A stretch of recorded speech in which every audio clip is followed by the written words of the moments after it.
दोस्तों, वो गोदी चैनल्स जो पिछले 10 साल से मोदी जी की चरण वंदना में लगे रहे, जिनको झुकने के लिए कहा गया था और वो रेंगने लगे, क्या उन गोदी चैनल्स के ये समझ में आ गया है कि तीसरा चरण आते आते 2 चरण मतदान के निपटते निपटते जो लहर है देश के अंदर वो पलट चुकी है? या फिर ये कहें कि इन गोदी चैनल्स के मालिकों और संपादकों के क्या वाकई में समझ में आ गया है कि मोदी जी की तीसरी पारी उतनी आसान उनके लिए नहीं होगी?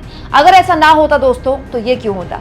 अगर आप नहीं जानते दोस्तों, तो कल मैंने ये खबर बनाई थी जी न्यूज़ के अंदर क्या कुछ चल रहा है और देश के सबसे पुराने चैनल ने किस तरह की भाषा अख्तियार कर ली है मोदी जी को लेकर। अगर आप विस्तार से जानना चाहते हैं तो कल मेरी इस खबर को आप देख सकते हैं। बहुत से लोगों ने इस खबर को बहुत पसंद भी किया। इसके अलावा अचानक से मैंने ये खबर बनाई और उसके बाद देखिए दोस्तों, भड़ास फॉर मीडिया में एक खबर छप गई। जो लोग नहीं जानते मैं उनको बता दूं, मीडिया के अंदर, न्यूज़ चैनल्स के अंदर, अखबारों के अंदर क्या चल रहा है उसकी जानकारी आपको इस वेबसाइट में मिल जाएगी, भड़ास फॉर मीडिया।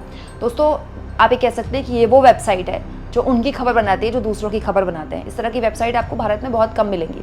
भड़ास फॉर मीडिया ने जी न्यूज़ को लेकर जो खबर छापी है वो न केवल जी न्यूज़ बल्कि बाकी गोदी चैनल्स और आने वाले जो नतीजे हैं उसका एक हल्का सा हिंट हमको देती है। दोस्तों, भड़ास फॉर मीडिया ने खबर छापी है कि जी नेटवर्क के सभी चैनलों पर मोदी, शाह और योगी की सभाओं व रोड शो को लाइव दिखाना बंद करने का फरमान। हालांकि इसके अंदर आप आर्टिकल पढ़ेंगे तो बहुत सी इंटरनल पॉलिटिक्स का जिक्र हुआ है, बहुत सी दूसरी चीज़ों का जिक्र हुआ है, लेकिन आप चाहें तो इसको पढ़ सकते हैं विस्तार से।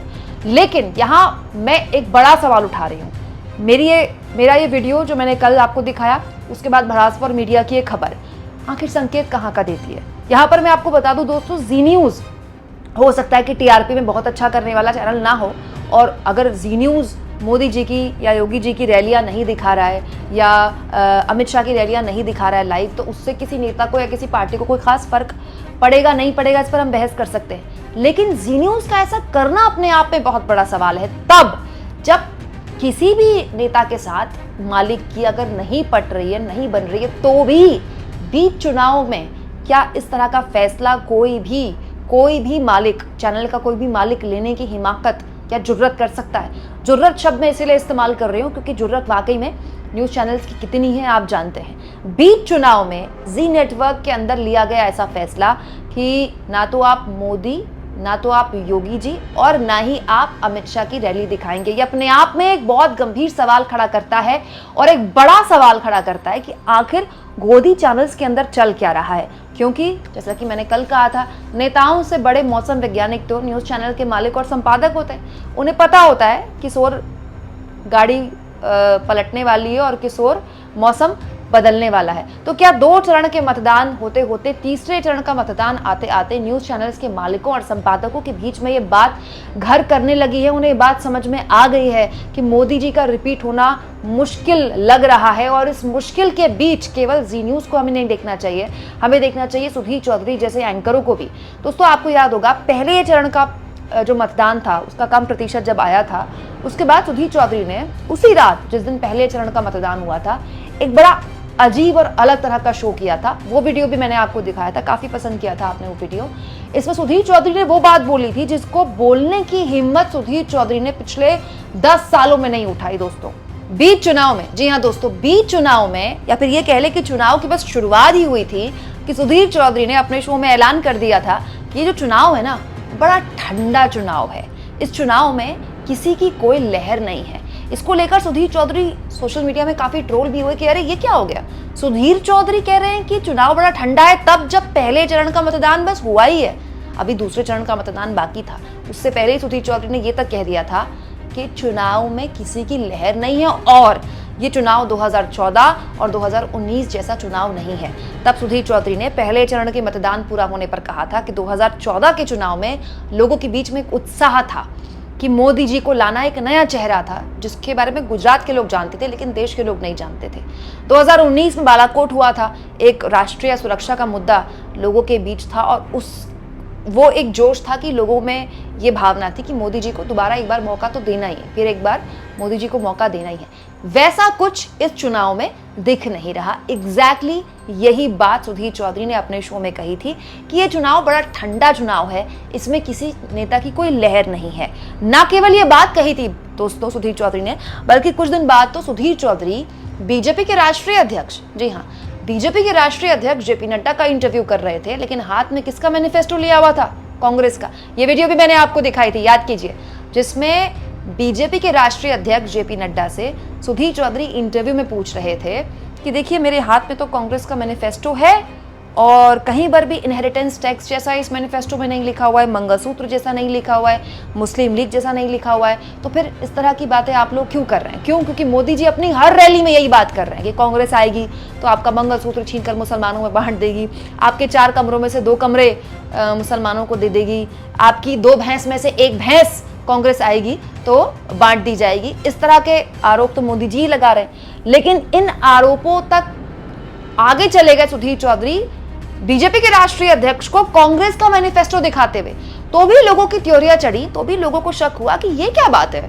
सुधीर चौधरी जो मोदी जी के लिए 2000 नोट के चिप मामलों के जानकार बन गए, सुधीर चौधरी जिन्होंने मोदी जी के लिए दिल्ली के लोगों को मुफ्तखोर और अनपढ़ कह दिया, वो सुधीर चौधरी कांग्रेस के मैनिफेस्टो को हाथ में लेकर बीजेपी के राष्ट्रीय अध्यक्ष को अनकंफर्टेबल करने वाले सवाल पूछ रहे हैं। यही नहीं दोस्तों, आज तक की एक और एंकर 2000 के नोट के चिप मामलों की जानकार, याद है ना आपको, इन्होंने भी कांग्रेस के मैनिफेस्टो को लेकर बकायदा फैक्ट चेक कर दिया था अपने शो में, ये बताते हुए कि जो मुस्लिम लीग या मंगलसूत्र या इनहेरिटेंस टैक्स जैसी बातें बताई जा रही हैं कांग्रेस के मैनिफेस्टो को लेकर, ऐसा कोई भी जिक्र कांग्रेस के मैनिफेस्टो में नहीं है। तो सवाल ये कि जो जी न्यूज ने फैसला लिया उसके संकेत क्या इन सबको पहले ही मिलने लगे हैं? क्योंकि बिग बॉस का आदेश आता है तो ही रिस रिस कर वो आदेश नीचे तक पहुंचता है। यही नहीं, कल मैंने आपको एक और खबर दिखाई थी दोस्तों, तवलीन सिंह जो कि एक मोदी जी के समर्थक पत्रकारों में से एक मानी जा सकती हैं, इंडियन एक्सप्रेस में लंबे टाइम से लेख लिख रही हैं और मोदी जी की काफ़ी तारीफ करती रही हैं। उन्होंने भी अपने लेख में विस्तार से ये लिखा है, हालांकि उन्होंने अपने पूरे लेख में, जनसत्ता में उन्होंने लेख लिखा, उन्होंने पूरे लेख में मोदी जी की तारीफ ही की है, यही बताया कि मोदी जी वापसी कर रहे हैं। लेकिन अपने आर्टिकल के आखिरी हिस्से में जो बात वो लिखते हैं वो ऐसा लगता है कि बस एक संकेत भर है, और वो लिखती हैं कि इस बार के चुनाव में हर हर मोदी घर घर मोदी जैसा कोई नारा दिखाई नहीं दे रहा है। तो अखबारों में ये छप रहा है, बड़े पत्रकार छाप रहे हैं, वो पत्रकार तो पिछले 10 साल से मोदी जी की जय जयकार में लगे थे, वो ये छाप रहे हैं कि कोई हर हर मोदी घर घर मोदी जैसा माहौल नहीं दिख रहा है। सुधीर चौधरी कह रहे हैं कोई लहर नहीं दिख रही है। श्वेता सिंह कांग्रेस का मैनिफेस्टो पर फैक्ट चेक कर रहे हैं। और जी न्यूज क्या कर रहा है? जी न्यूज फरमान जारी कर रहा है कि उसके चैनल में मोदी जी, योगी जी और अमित शाह जी की रैलियां लाइव नहीं दिखाई जाएंगी।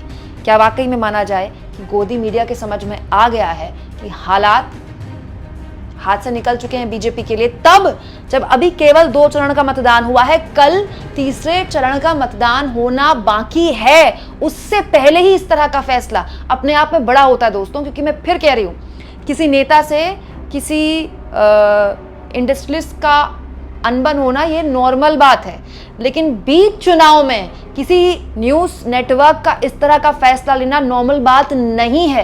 क्योंकि हर इंडस्ट्रियलिस्ट चाहता है, हर कॉर्पोरेट का बड़ा आदमी चाहता है कि ये अनबन तो बाद में निपटाई जा सकती है, चुनाव में ऐसा कुछ ना किया जाए जिससे बिग बॉस नाराज हो जाए। लेकिन चुनाव के बीच जी नेटवर्क अगर इस तरह का फैसला लेता है, अगर, ये मैं नहीं कह रही हूँ, ये भड़ासपुर मीडिया की खबर कह रही है, अगर जी न्यूज इस तरह का फैसला लेता है तो अपने आप में ये आने वाले तूफान की हल्की सी जो एक बारिश है, हल्का सा जो अनुमान है, वो तो कम से कम बताता ही है। क्या माना जाए दोस्तों, जिस तरह से जी न्यूज ने मोदी जी, अमित शाह जी और योगी जी के लिए फैसले लिए हैं, उनके रैली ना दिखाने के फैसले लिए हैं, कब तक जी न्यूज इस पर टिका रहेगा? यहाँ पर यह बात भी गौर की जाए दोस्तों कि दीपक चौरसिया जो कि किस चीज़ के लिए मशहूर हैं आप जानते हैं, दीपक चौरसिया की भी अभी हाल के दिन में ही छुट्टी हुई है जी न्यूज़ से, कुछ वक्त पहले ही छुट्टी हुई है। हालांकि उनकी छुट्टी क्यों हुई और जिन यूट्यूब पत्रकारों का वो मजाक उड़ाया करते थे, क्यों उसी यूट्यूब में उनको आना पड़ा, इसके बारे में तो दीपक चौरसिया ही बता सकते हैं। मेन रीज़न क्या रहा दीपक चौरसिया का जी न्यूज़ से, या उन्होंने नौकरी छोड़ी या उनको निकाला गया, इतना तो खैर मुझे नहीं पता। लेकिन ये हल्के संकेत जो जी न्यूज़ के अंदर का तूफान है, उसकी जो छन छन कर खबर आ रही है वो मैं आपको बता रही हूँ। क्या लगता है आपको, ये तूफान आने वाली किस सुनामी का एक हिंट आपको दे रहा है? कमेंट बॉक्स में ज़रूर लिखिएगा दोस्तों। और जितना हो सके चैनल को शेयर भी करें, सब्सक्राइब भी करें, और थैंक्स और ज्वाइन, ये 2 ऑप्शन है दोस्तों जिसके जरिए आर्थिक तौर पर भी आप चैनल के हाथ मजबूत कर सकते हैं।